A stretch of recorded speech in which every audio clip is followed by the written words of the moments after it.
समाधि के सोपान। अध्याय 15।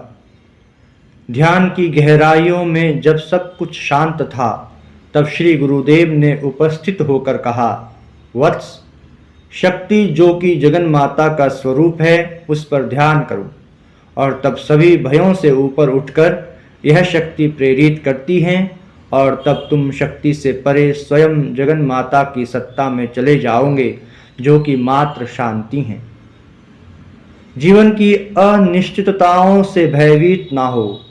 यद्यपि भयंकर के सभी रूप अपने को सहस्र गुण करते प्रतीत होते हैं, किंतु स्मरण रखो उनका प्रभाव केवल भौतिक जगत पर ही होता है, आध्यात्मिक आत्मा पर नहीं।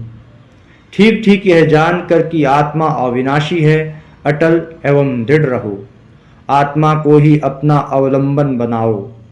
सत्य जो कि सहज तथा सब में समान है, उसके अतिरिक्त और किसी वस्तु में विश्वास न करो। तुम भौतिक जगत के विक्षोभ तथा प्रलोभनों में समान रूप से अविचल रह पाओगे। जो आता जाता है वह आत्मा नहीं है। स्वयं को आत्मा के साथ एक करो, शरीर के साथ नहीं। दृश्य जगत की वस्तुओं में ही अस्थिरता का प्रभुत्व है।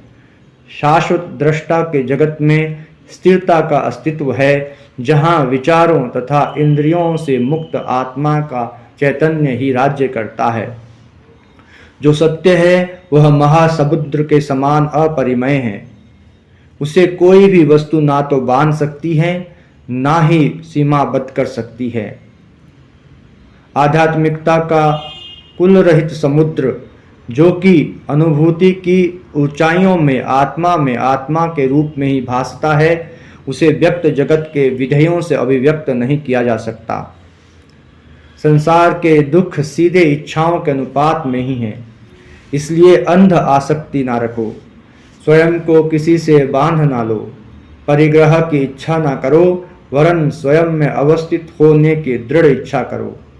क्या कोई भी संग्रह तुम्हारे सत्य रूप को संतुष्ट कर सकेगा?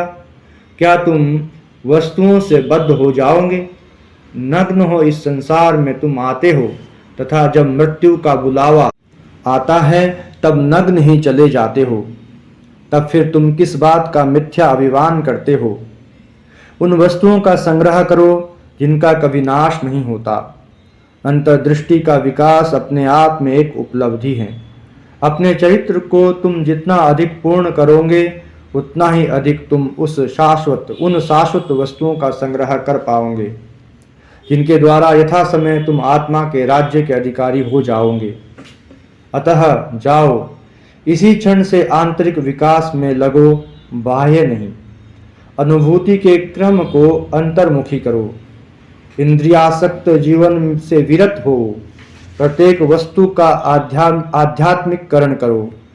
शरीर को आत्मा का मंदिर बना लो और आत्मा को दिन दिन अधिकाधिक अभिव्यक्त होने दो, और तब अज्ञान रूपी अंधकार धीरे धीरे दूर हो जाएगा तथा आध्यात्मिक ज्ञान का प्रकाश धीरे धीरे फैल उठेगा। यदि तुम सत्य का सामना करो तो विश्व की सभी शक्तियां तुम्हारे पीछे रहेंगी तथा समन्वित रूप से तुम्हारी उन्नति के लिए कार्य करेंगी। जैसा कि भगवान बुद्ध ने कहा, तथागत गण केवल महान शिक्षक है, प्रयत्न तो तुम्हें स्वयं करना होगा। शिक्षक केवल ज्ञान दे सकते हैं, शिष्य को उसे आत्मसात करना होगा, और इस आत्मसात करने का तात्पर्य है चरित्र निर्माण, ज्ञान को अपना बना लेना। स्वयं अपने द्वारा ही अपना उद्धार होना है, दूसरे किसी के द्वारा नहीं। उपनिषदों का आदेश है, उठो, सचेष्ट हो जाओ, और तब तक लक्ष्य की प्राप्ति ना हो तब तक रुको मत। एक वन्य पशु जैसे अपने शिकार की खोज करता है, इंद्रिय लोलुप व्यक्ति जिस प्रकार भोगों के लिए व्याकुल होता है, क्षुधा से पीड़ित व्यक्ति जिस प्रकार भोजन ढूंढता है, डूबता हुआ व्यक्ति जिस प्रकार रक्षा के लिए आर्तनाद करता है, उसी व्याकुलता और शक्ति से तुम सत्य की खोज करो।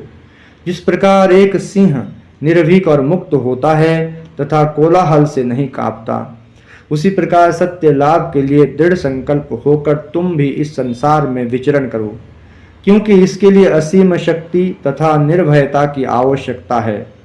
यदि तुम अपनी आत्मा के शक्तियों को एकत्रित कर लो तथा साहस पूर्वक माया के आवरण को चीर डालो और आगे बढ़ो, तो तुम्हारे लिए सभी सीमाएं टूट जाएंगी तथा सभी टेढ़े मेढ़े रास्ते सीधे हो जाएंगे। क्या तुम ईश्वर की खोज कर रहे हो? तब जान लो कि तुम्हें आत्मदर्शन होगा। तब स्वयं आत्मा ही तुम्हारे सम्मुख ईश्वर के रूप में प्रकट होंगी। ओम तत्सत।